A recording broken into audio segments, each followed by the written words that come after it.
مدام منسيات عبريدي رنا أبزز اللخمو سلام نعاكم يخون زخبركم سمعتي ردي رنا بحفشة بفلايكا تختاتلت مدام منسيات كما يتغنيو حمس كوينو نعاكم يخوني أمزبلنا مدبات هزنا بساعتنا ترغيبنا لنا كسافت سامي مدباتنا مسانا ختصنحو بخبر زعدمكم أخبرت محاري سنة أنحد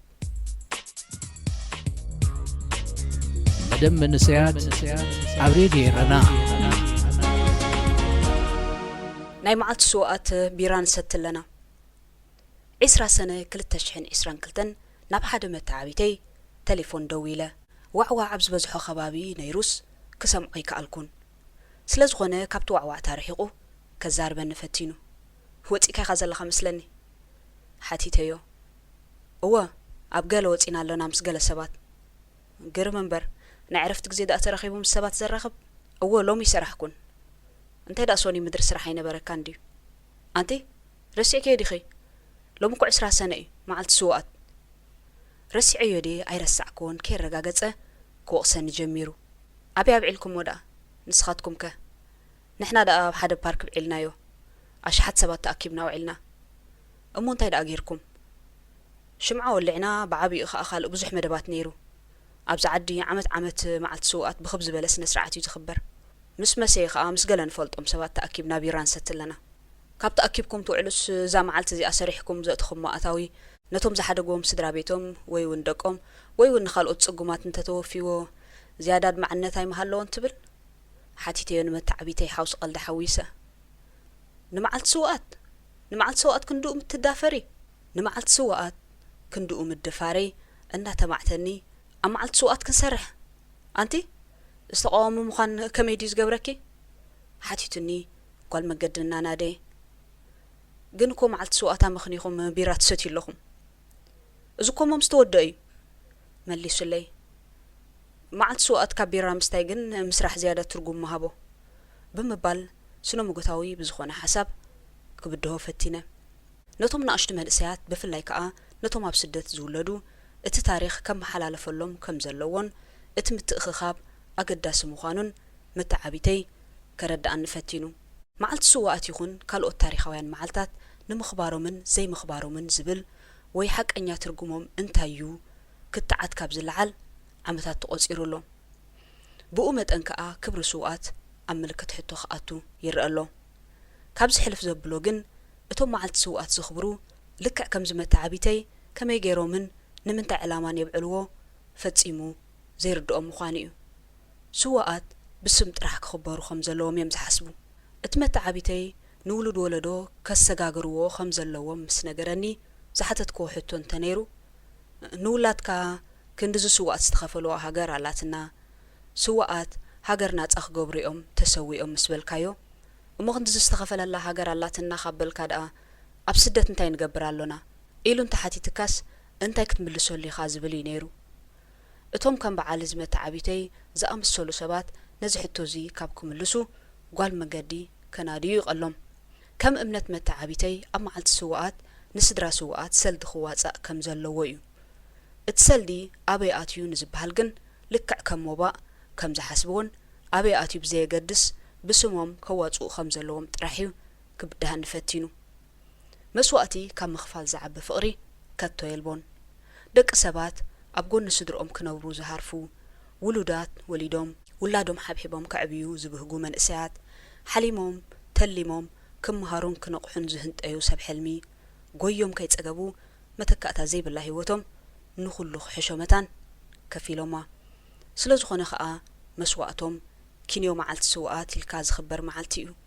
كينيو زولع شمعه كينيو باش حص قصر سب مأكاب كينيو كله زغبر تواسؤيو اذا زغبر كله مقششي اتخغبر زغبو زنبريو سوقات نعلاما ناصنت فتحن حارنتن هيوتهم كفيلوم نبل انت دهالينا اتستسوؤ العلاما فتحن حارنتن ناصنتن طراحيو كل كل زبل يبلون اتزغبانا هيوت اشحات استخفللون ناصنتن فتحن حارنتن اب عدخا منبارن مسحالوه اتوم نفاس ناصنتن حارنتن እናስተንፈሱ اب عدهم زفطرو ولدوتاتنا كاي نغرنايوم نتزستنفسوو ንፋስ ሓርነትን ፍትሕን ካበይ ከም ዝመፀን ዝተኸፈለሉ ዋጋን ባዕሉ ክርድኦም እዩ ህዝብና እቲ ዝግብኦን ወለዶታት ዝኸፍለሉ ዘሎን ሓርነትን ፍትሕን ክሳዕ ዝረክብ ግን ስምስዋኣት መላገጽ ጉሓላሉ ምዃኑ ክቕጽል እዩ የቕሬታ ኣሕዋተይ ማሕበራዊ ሚድያ እቲ ዝበዝሕ ሚእታዊት ውዕሎታት መንእሰያት ተቆጻጺሩ ዘሎ ዓውዲ እዩ ብፍላይ ከዓ ኢንተርኔት ከም ልብኻ ኣብ ዘለዎ ዓድታት ዝነብሩ መንእሰያት ማሕበራዊ ሚድያ ኣይጥቀምን እዩ እትብሎ መንእሰይ ክህሉ ይኽእል እዩ ክትብል ኣይትደፍርን እዚ ምዕብል ዘመን ንዓለም ዝሃባ ቅርዓት እዚ ብዙሕ ተባሂሉሉን ዝበሃለሉን ብዙሕ ተኸሲሩሉን ዝኽሰበሉን ዘሎ ዕዳጋ እዩ ዳርጋ ብዙሓት ሰባት ብማሕበራዊ ሚድያ ተማሂሮም ሃብቲሞም ኣዕሩኻ ጥርዮም ካብኡ ሓሊፎም እውን ምስ መጻምዶም ኣብ ማሕበራዊ ሚድያ ተራኺቦም ብዓለም ለኻዊ ክርአን ከሎ ተጽዕኖ ማሕበራዊ ሚድያ ኣብ መንእሰያት ኣዝዩ ኣሰካፊ እዩ ንሱ ከዓ ግዜ እዩ ብዙሓት መንእሰያት ኣብ ማሕበራዊ ሚድያ ግዜኦም የጥፉ እዮም ካብቶም ብንጡፍ ኣብ ማሕበራዊ ሚድያ ዝሳተፉ ማለት ተንቀሳቐሲ ይኹን ደረቕ ምስሊ ኣብኡ ዝዝርግሑ ጽሑፋቶም ይኹን ፍርያቶም ዘላልዩ ንላዕሊ እቶም ተኸተልቲ ዘጥፍእዎ ግዜ ይበዝሕ ክበሃል ይከኣል ተኸተልቲ ማለት ከዓ ንሕና ኢና እዞም ኣብ ኢድና ንዘላ ሞባይል ኣብ ነፍሲ ወከፍ ደቂቕ ዳርጋ ኣብ ማሕበራዊ ሚድያ እንታይ ኣሎ እንታይ ተባሂሉ ክንከታተል ንውዕል ማለት እዩ ካልእ ተኸተልትን ተዓዘብትን ዝመሰሎም ርእይቶ ኣብ ትሕቲ ዝተኸናወነ ጉዳያት ናይ ምስፋር ሙሉእ ናጽነት ኣለዎም